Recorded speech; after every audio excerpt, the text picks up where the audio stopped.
পিরেটেড sound, এটা নিয়ে অনেকে জানে না। যেমন আমরা পি বলি, পি এর উচ্চারণ সবসময় ফ হয়, পিএইচ ফ, ঠিক আছে, টিএইচ ঠ, তারপর কেএইচ খ।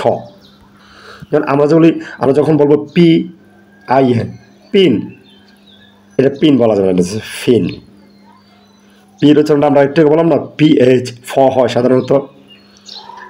যেমন আমরা যদি বলি পিইএন প্যান, এটা অরিজিনালি উচ্চারণ হচ্ছে ফ্যান, ঠিক আছে। এরকমও কিন্তু ইংরেজি অনেক উচ্চারণ আমরা কিন্তু আসলেই জানি না। যেমন আমরা যদি বলি পিচ, PEACH পিচ, এটা হচ্ছে ফিচ, উচ্চারণ হবে কি ফিচ।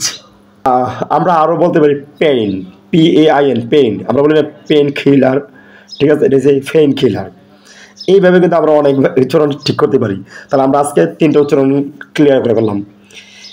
পি এর উচ্চারণ হবে ফ, আর টি এর উচ্চারণ হবে ঠ, কে এর উচ্চারণ হবে খ। ঠিক আছে, ধন্যবাদ।